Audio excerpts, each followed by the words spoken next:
Since the moderator asked me to make it a short, let me just go quickly.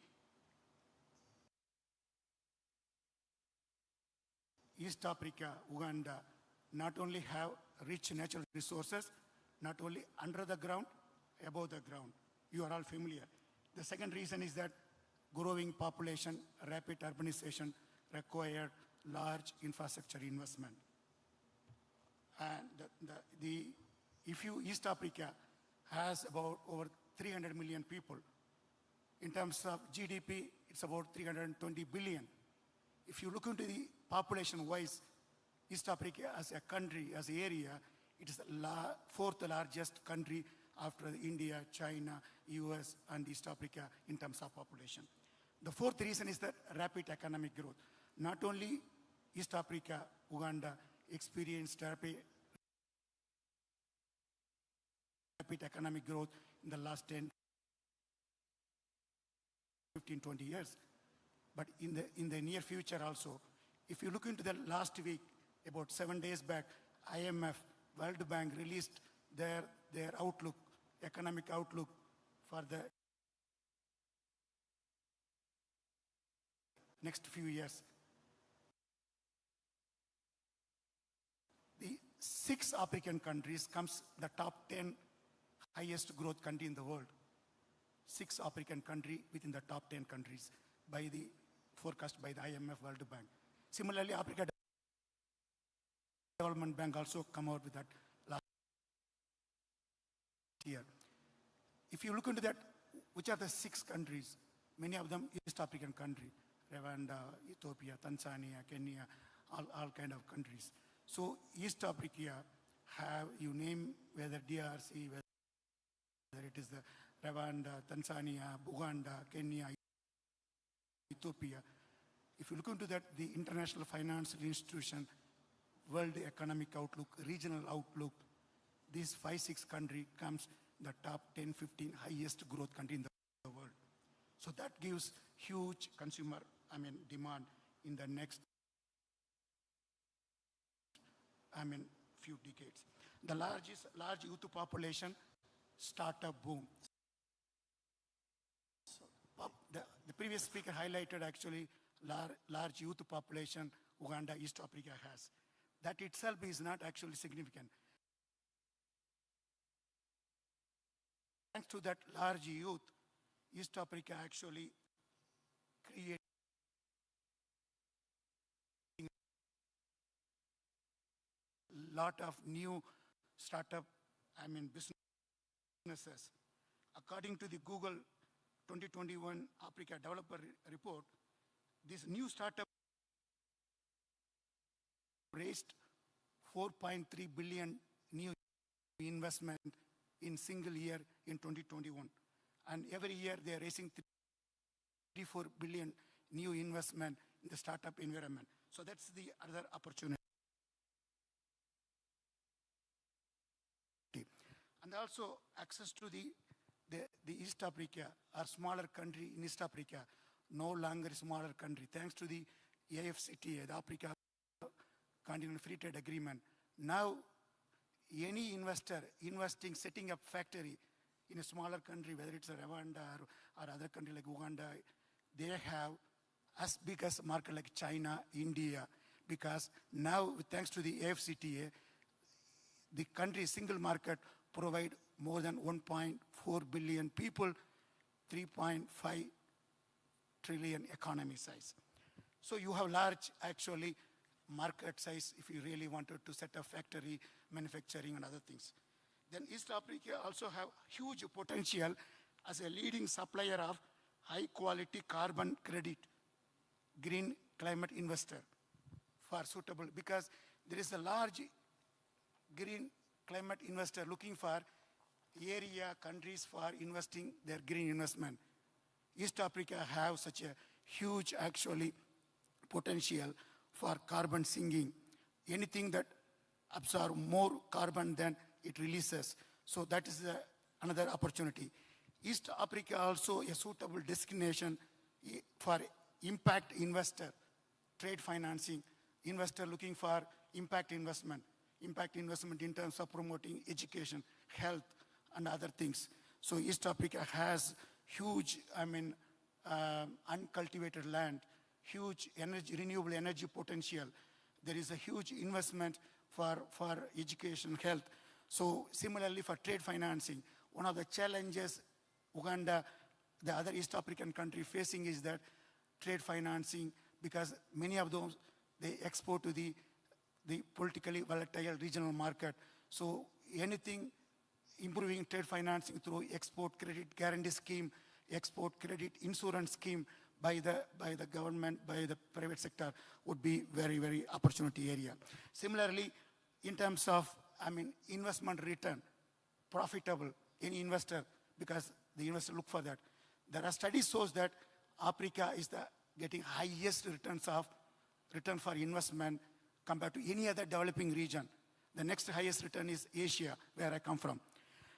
Similarly, the investor looking for reducing their global investment portfolio risk, because the global investor, sometimes they wanted to actually do not invest in one single market, they wanted to actually invest in different market. So Africa, since it's not actually highly integrated, investment in Africa also reduce the investor global portfolio investment risk. Similarly, I can also go into that this region also have strategically advantageous location and also have increased political stability. Also recently, I can highlight that the Africa Union recent inclusion into the G20, the club, economic club, which is used to be largest economy. The fact that the G20 economy recognizes importance of Africa, and they included the Africa, which is actually the presence of Africa within the G20 send a strong signal to the international investor that Africa is open for businesses and offer promising return. So that's a kind of the unpacking what East Africa offer to the international investor. Let me also going to take a few minutes to highlight what are the key challenges this region face.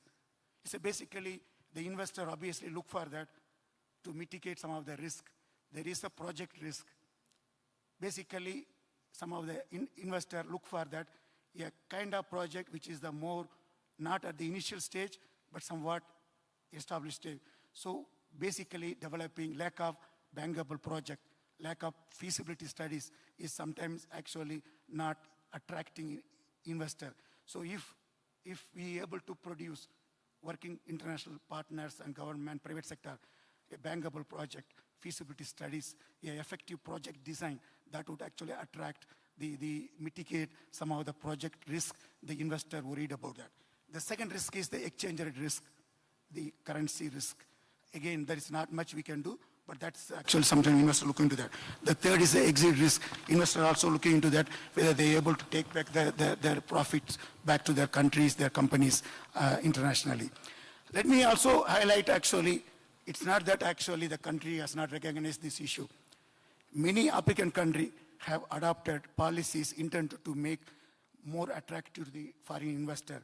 For example, in the last decade, they have liberalized the investment laws. They have expedited the approval process for FDI approval process. They are also offering fiscal incentives. They are also liberalized the restriction for entry, exit of foreign direct investment into Uganda, other East African country. They are also allowing foreign participation in the privatization of public enterprises, which is some countries do not allow that. Similarly, East African country, Uganda also strengthening the banking financial system to avoid any financial economic crisis, which also sometimes, unattractive to the international investor. So again, if you look into that, despite all those things, this region get on average not more than 2-3% of GDP foreign direct investment. The highest record of GDP East Africa received is in 2021, $8.2 billion. In 2022, it's able to receive about $4 billion foreign direct investment.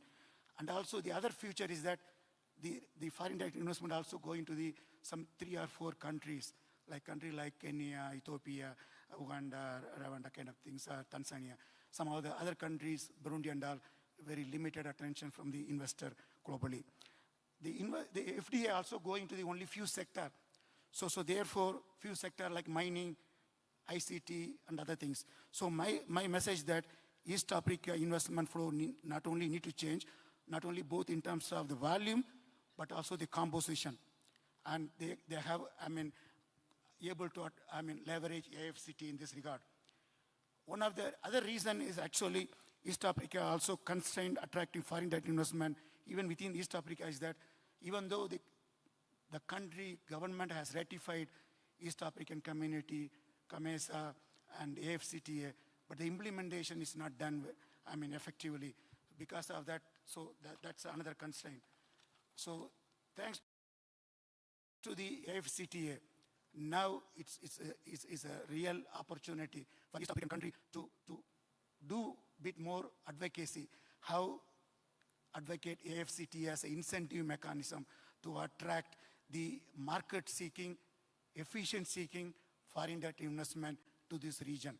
Because traditionally, the foreign direct investment going to the market-seeking investment or efficient profit-seeking are more like a resource-seeking. Traditionally, East Africa used to receive more like a resource-seeking investment. Now they need to move, thanks to FCTA, more on the market-seeking and the efficient-seeking. Let me also highlight that actually, how do you able to realize this potential? One is that bring more women into the formal economy. The large number of women in the East Africa, Uganda, other African countries, they tend to work on the informal economy. You bring more women into the formal economy, that would be open a huge window of opportunity. The other one, SMEs. In this, Africa, East Africa, Uganda, 90% of the private sector is SMEs. How do you actually support SME in terms of business development, in terms of enhancing access to the financing, SMEs financing for their, production, for their export, and other things. And also how, another one is that how East Africa could actually able to harness the digital economy, the startup, ecosystem. There is a lot of innovation going on in Uganda, other places, and how to actually now take it to the next level, scale up those startup and investment and other things. UNDP actually yesterday launched a global, innovative program, and we're going to do it in few days' time in Makerere University, our own, actually, Uganda own innovation part. Like, how actually, we are actually not only supporting government within the Ministry of ICT to promote innovations among the youth, we are also working with the Makerere University to establish a Uniport, which would be innovations, design, and makers and other things. So with that, actually, let me actually conclude that. Since I have taken more time than the moderator allowed me, if time permit, I'll come back in the question and answer. Thank you very much for this opportunity. A big hand clap for Dr. Palanivel. He had very, very rich documents, obviously. But being a professor of economics, I know that we need another half day for you. But he has a very rich paper. If you don't mind, we can upload it for the visibility of our visitors. And obviously, I think you can bear with me that we had a very rich panel. I have a few minutes, ladies and gentlemen. Another big hand clap for our people who have really unpacked, if you like,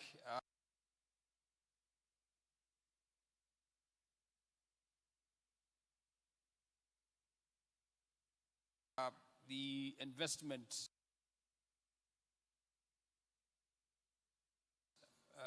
climate, if you like, of Uganda, East Africa, and obviously the SCFTA that we talked about.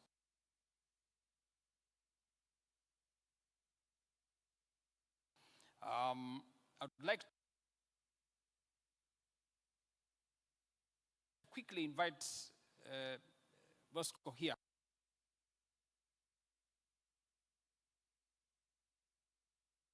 You're not going to make a presentation.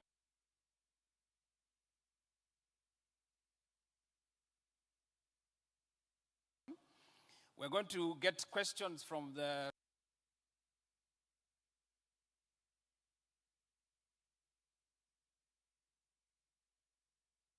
audience.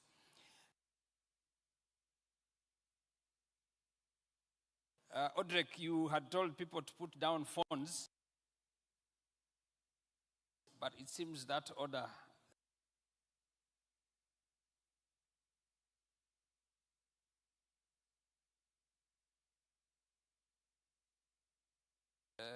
maybe people should listen to private sector. Can you put down your phones, please? But Stephen, I know lunch is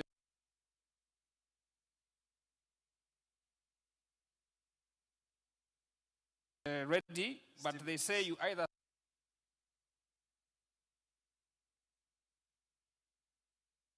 survive on sugar or you survive on adrenaline. Please use adrenaline now. Stephen, we are live tweeting.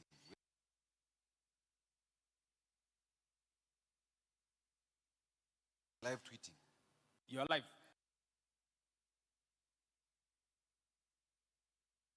We are live tweeting. We You're are tweeting? sharing as No, but I Audrey- saw people as taking Audrey- selfies.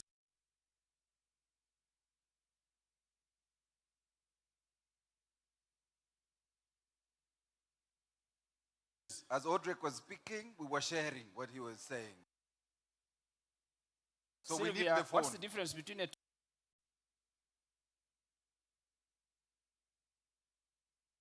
tweet and a selfie? Actually, the Honorable Tabazi says it. What did you It's a world you cannot really.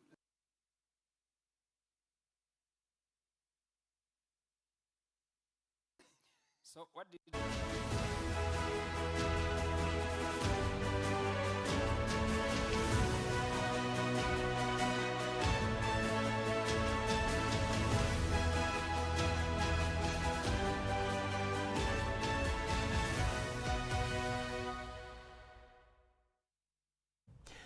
Good afternoon, and we are glad you're still watching UBC TV, and we are giving you a 360-degree coverage of the Non-Aligned Movement Summit 2024 happening here in the Pearl of Africa in Uganda at Rwenzori Convention Center. My name is Rukidi Edward Kijanangoma, and I greet you in the name of our Lord and Savior Jesus Christ. Now, of course, what has just been on area is the business forum, the East African Community Trade and Investment Business Forum that's taking place at Serena Hotel.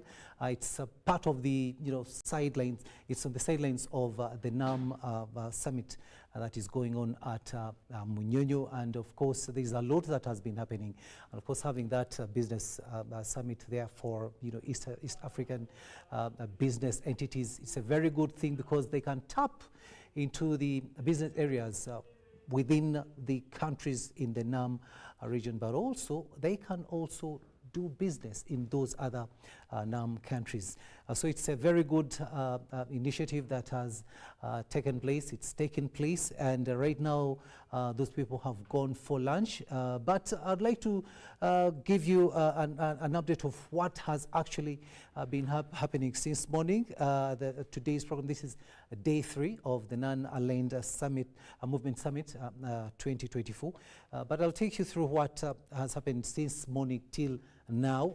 At 8:30 to 9 a.m. we had the arrival of ministers and heads of delegation at the meeting of foreign affairs, of foreign ministers, and that took place at the holding room Kidepo Hall, and that is in Munyonyo. And between 9 and 9:20, of course, as you can also see on your screen, we had the official group photograph of ministers and heads of delegation.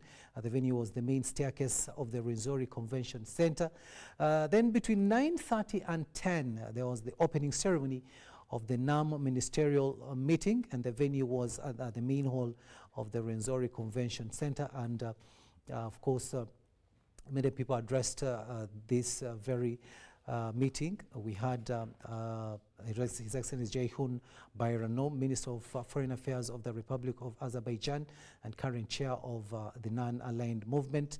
Also had the welcoming address by Her Excellency Jessica Alupo, the Vice President of the Republic of Uganda, who represented President Yoweri Kaguta Museveni. And also there was the election by acclamation of the chair of the NAM ministerial meeting, and then the statement by the elected chair of the NAM. Then 10:30 to 1 p.m. there was a plenary session of the ministerial meeting, and the venue was at the main hall of the Rwenzori Convention Center. And during that time, there was an adoption of the agenda of the ministerial meeting, the report by the chair of the senior officials meeting, and there was also an interactive session for ministers and heads of delegations.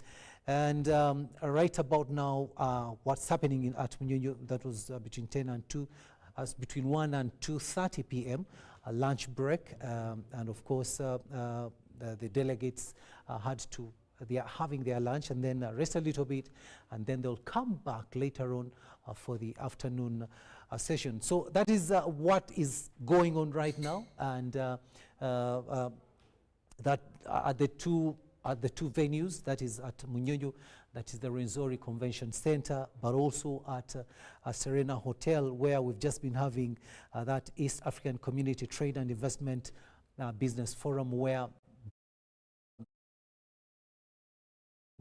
within the East African community are converging or have converged at Serena to to come together and see how they can either join forces and do better business from whatever they are doing right now, because when you're together, you can do much more. And this is what also President Yoweri Kaguta Museveni has been advocating for, to come together and do joint businesses so as to, to spur development of Uganda or other nations within the East African community. But also one thing that I'd like to tell you is that we have a lot that's going on at different venues. Entebbe International Airport, high-profile dignitaries are still coming in.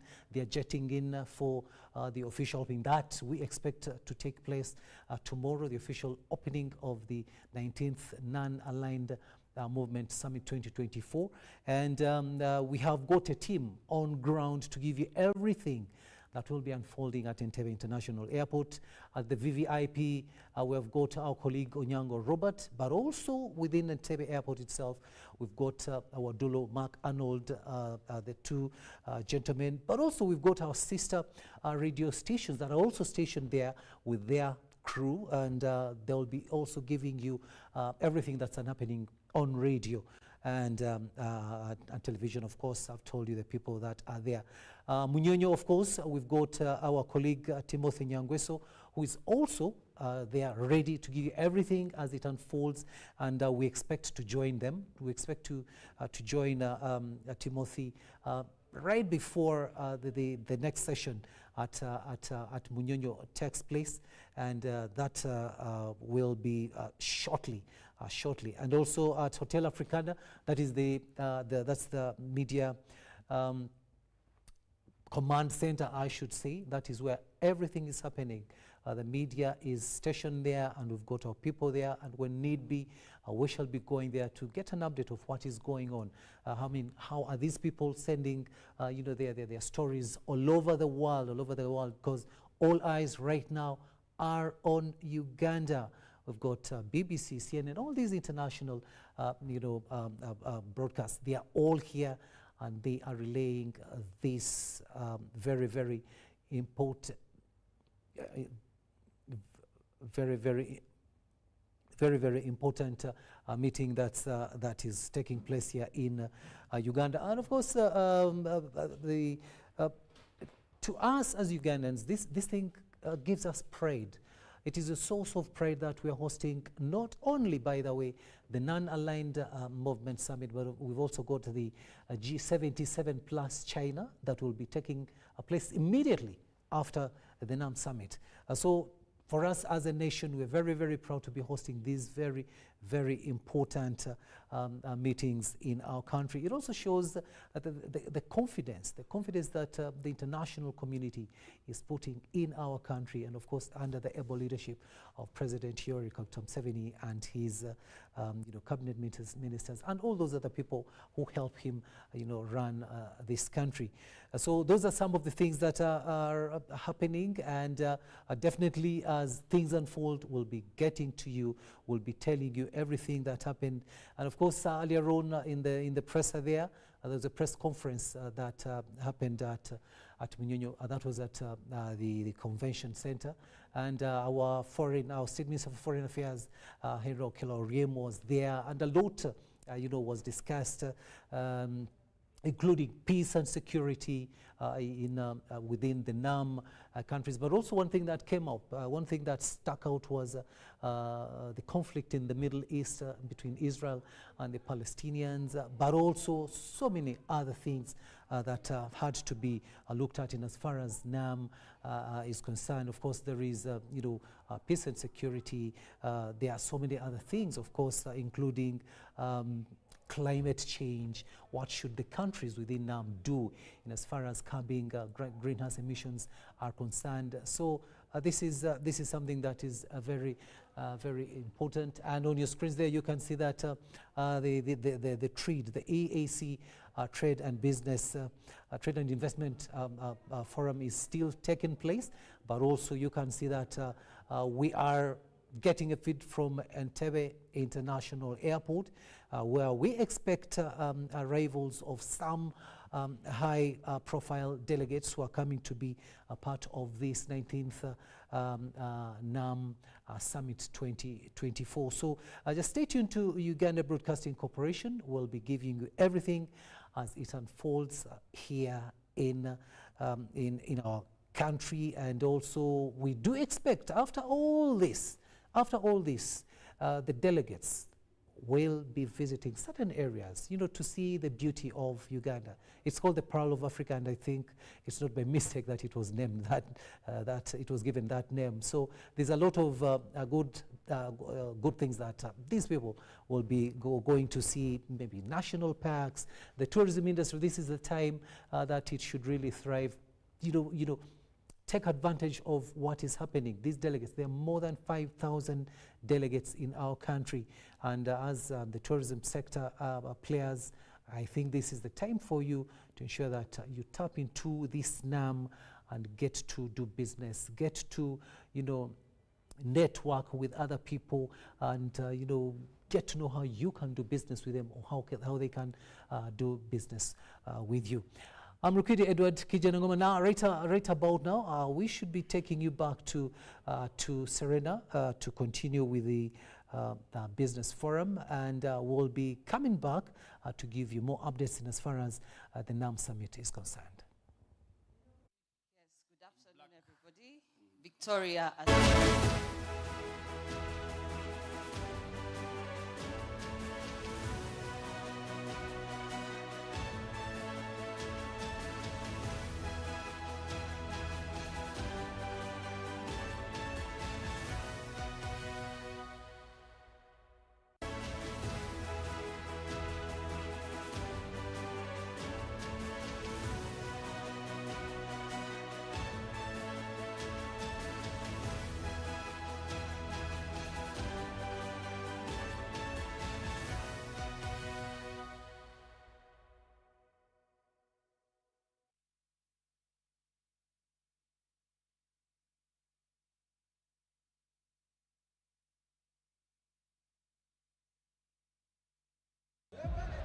Well, welcome everyone to the biggest game on the continent. And you have to. You've got to just seize those moments and enjoy them as much as you possibly can.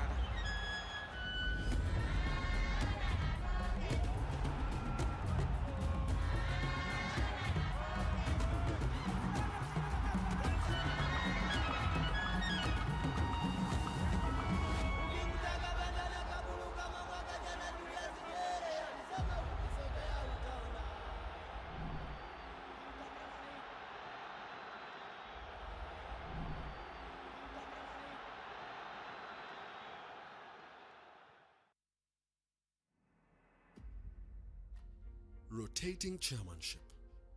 Instituted since 1961, the non-aligned movement's rotating chairmanship ensures that member countries take turns leading the movement. This system fosters a sense of equality and inclusivity among nations, allowing for different voices to guide direction.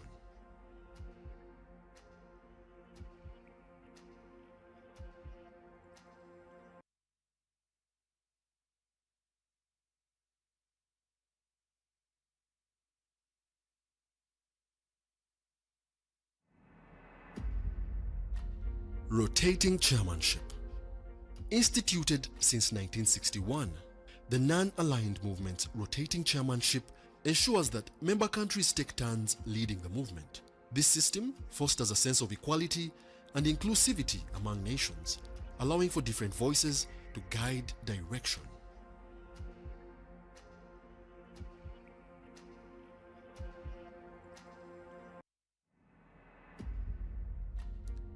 Key organs. The non-aligned movement operates through key organs such as the Summit Conference, ministerial meetings, and the Coordinating Bureau. These structures facilitate diplomatic collaboration among member states, providing forums for discussions on common challenges and the formulation of collective responses.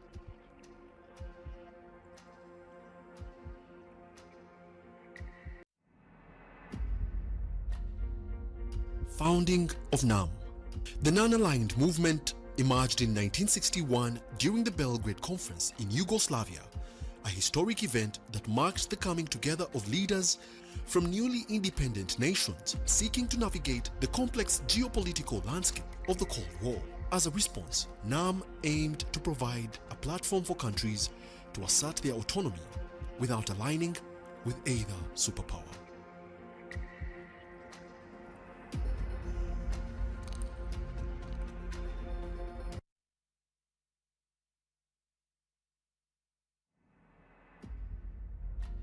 Rotating chairmanship. Instituted since 1961, the non-aligned movement's rotating chairmanship ensures that member countries take turns leading the movement.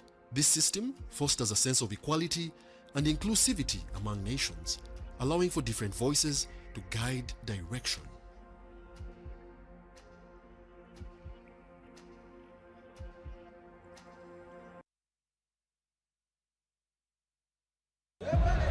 Well, welcome everyone to the biggest game on the continent. And you have to. You've got to just seize those moments and enjoy them as much as you possibly can.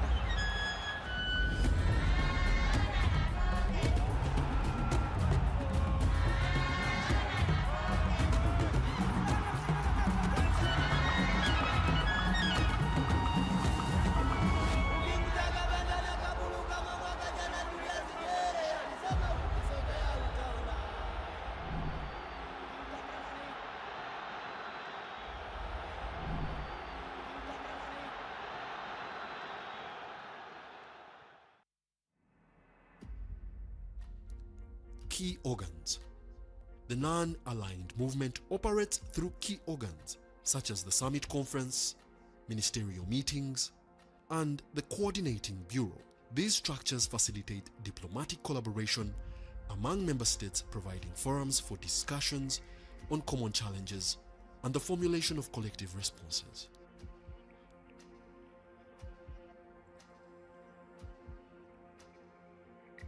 Kimanyiddwa buli 14 February omwaka gwonna ebeera Valentine eyaluna egenda kuba ndala nnyo. Tugenda kubeera mu Love Legends Valentine ne Victor Rose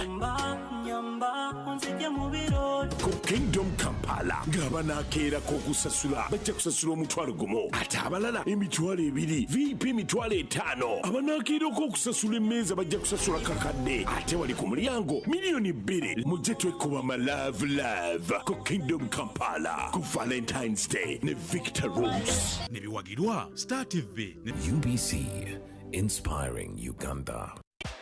Have you packed Morris Harbour jelly and Harbour foam? Yes, we packed. It will protect your skin from skin rashes. Morris pack. It is a new improved Morris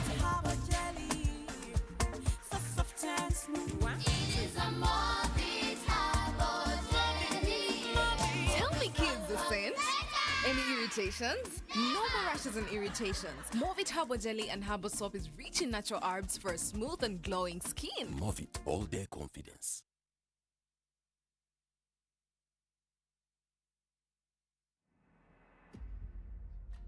Economic focus.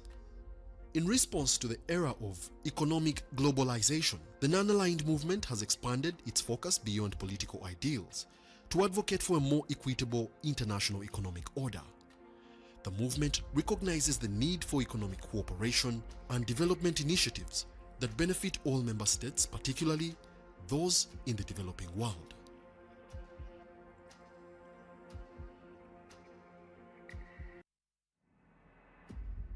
Military alliances. The non-aligned movement's commitment to non-alignment has led to ongoing debates, especially considering that some member countries have military alliances with major powers. This complex dynamic raises questions about the effectiveness of NAM in maintaining neutrality.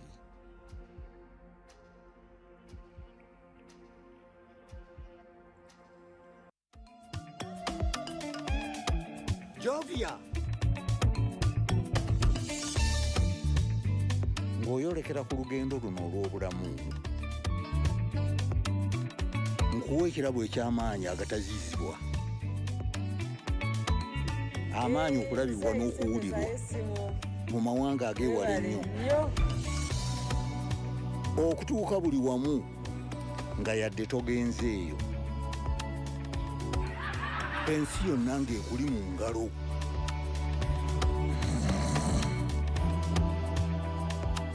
Okutambula mu biseera n'okumanya buli kimu ekirina okumanyibwa.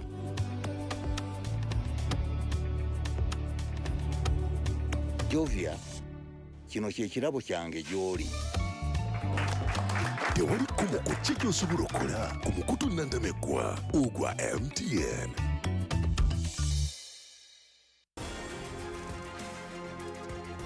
Get value for your money by choosing the right paint. With Global Paints, you don't just paint, but paint for generations to come. Make Global Paints a paint of choice and make your building a paradise. We have weather coat emulsion, undercoat emulsion, silk vinyl emulsion, flat emulsion, super gloss, and high gloss. Global Paint, a reliable product. When it is KB o'clock, you need more from your voice bundles. That's why MTN is offering you more minutes across all networks that don't expire. Buy the new 90-minute Freedom Bundle at 5K or the 200-minute bundle at 10K and jazz with no limit. Kateteri ate, no excuses. Make the call now. Dial *100 *21 hash or use the My MTN app and enjoy your Freedom Bundle today. MTN. Together we are unstoppable. Terms and conditions apply. MTN is regulated by the Uganda Communications Commission.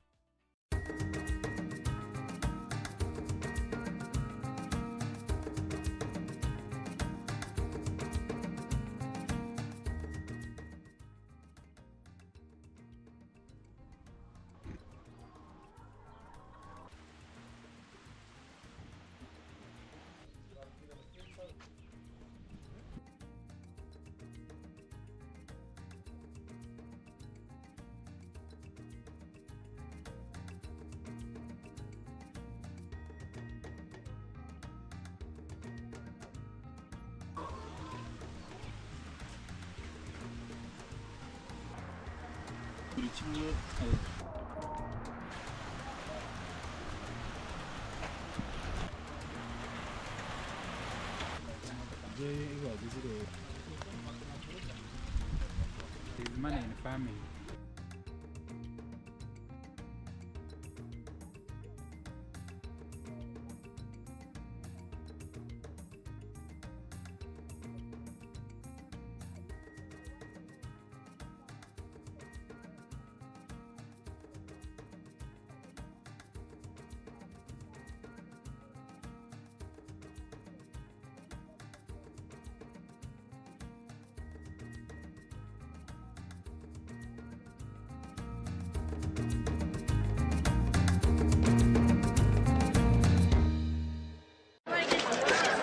Zuko. Yo.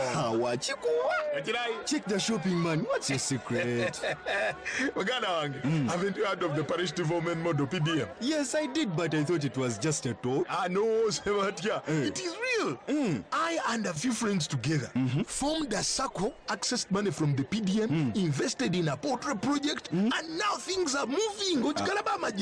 Joko, I thought I was one of your friends. You are. But you left me behind. I didn't leave you in poverty. What you do, just visit your LC2 chairperson and your parish chief and start the process of economic transformation. Just like that. The parish development model is an initiative from the government of Uganda through the Ministry of Local Government designed to transform all lives of Ugandans for the better. PDM, my parish, my development, my life. UBC is the national public broadcaster. We educate, inform, entertain, and inspire our audiences. You can watch us on free-to-air channel 001, DSTV channel 282, GoTV channel 371, Star Times channel 201, Zuku TV channel 20, and Azam TV channel 350. Even when your subscription expires, you can still watch UBC for free on your pay TV platforms.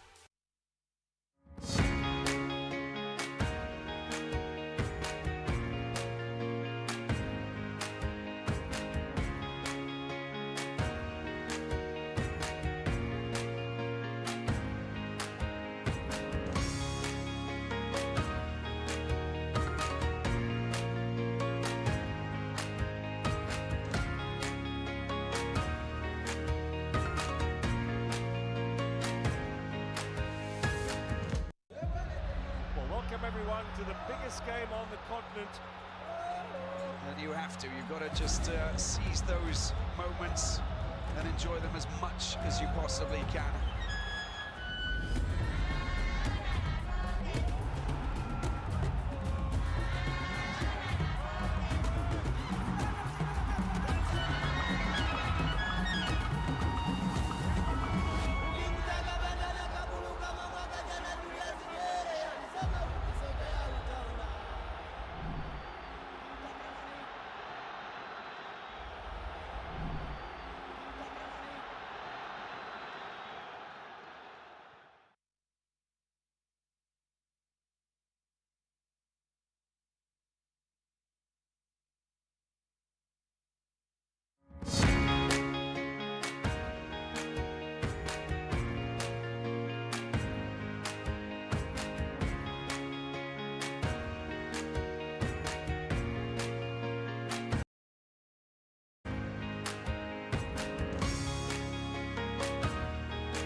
Economic focus. In response to the era of economic globalization, the non-aligned movement has expanded its focus beyond political ideals to advocate for a more equitable international economic order. The movement recognizes the need for economic cooperation and development initiatives that benefit all member states, particularly those in the developing world.